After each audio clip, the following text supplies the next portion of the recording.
আমরা কি হাসবো না কাঁদবো মাঝে মাঝে খুঁজে পাই না। জুলাইয়ের 11 মাস পার হওয়ার পরে, আমাদের গণ অভ্যুত্থানের 11 মাস পার হওয়ার পরে ইন্টারিম গভর্নমেন্ট, যাদেরকে আমরা রক্তের উপর বসিয়েছি, তারা জায়গায় জায়গায় ব্যর্থতার পরিচয় দিচ্ছে। আর সারা দেশে যখন আওয়ামী লীগের 300 এমপি পালিয়ে যায়, বাইতুল মোকাররমের খতিব থেকে যখন একদম পিয়ন পর্যন্ত সবাই পালিয়ে যায়, গোপালগঞ্জের গুটি কয়েকের লাফালাফি থেকে আমাদের মাঝে মাঝে হাসি পায়।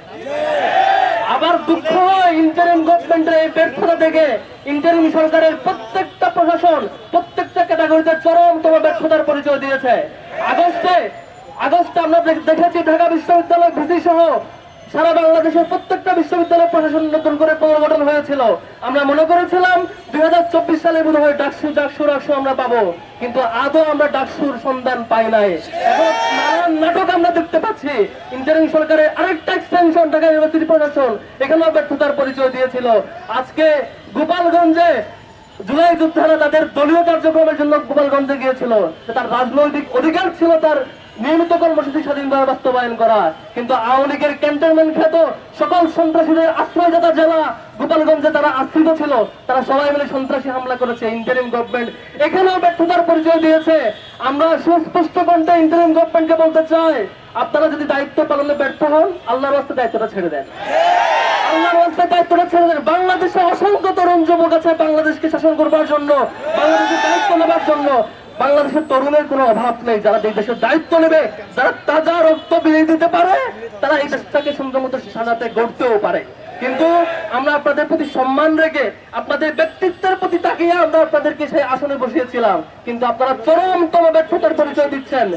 আমরা ইন্টারিম গভর্নমেন্টকে শেষবারের মতো সতর্ক করতে চাই, জুলাইয়ের 11 মাস পার হয়ে গেছে। এই আগস্টের আগেই, 5 আগস্টের আগেই সন্ত্রাসী আওয়ামী লীগের সকল অপরাধীকে আইনের আওতায় এনে শাস্তির মুখোমুখি করতে হবে এবং সকল ধরনের সন্ত্রাসী লীগকে একেবারে বাংলাদেশ থেকে নিশ্চিহ্ন করে ফেলতে হবে। যদি ইন্টারিম গভর্নমেন্ট সন্ত্রাসীদেরকে এখনো আশ্রয় দেয়, সন্ত্রাসীদেরকে তাকিয়ে এখনো ইন্টারিম গভর্নমেন্ট তার নীরব কর্মসূচি বহাল রাখে, তাহলে আমরা ছাত্র শিবিরের পক্ষ থেকে, ছাত্র জনতাকে সামনে দিয়ে ইন্টারিম গভর্নমেন্টের বিরুদ্ধে নামতে বাধ্য হব।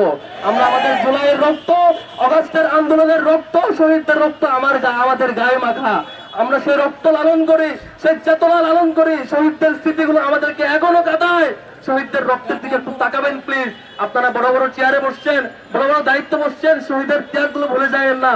আমরা শেষবারের মতো সতর্ক করতে চাই, যদি বাংলাদেশ সরকার কিংবা বাংলাদেশ সরকারের অন্যান্য এক্সটেনশন আরো বিভিন্ন পর্যায়ে যারা প্রশাসন, বিশ্ববিদ্যালয় প্রশাসন সহ সকল পর্যায়ের যারা দায়িত্বরত ব্যক্তিবর্গ আছেন, জুলাইয়ের সত্যিকারের যে চেতনা, জুলাইয়ের যে অনুভূতি, শহীদদের যে রক্তের দাবি, সেটা যদি পালন করতে না পারেন, আমরা আপনাদের বিরুদ্ধে সত্যিকার অর্থেই মাঠের আন্দোলনে নামতে বাধ্য হবো।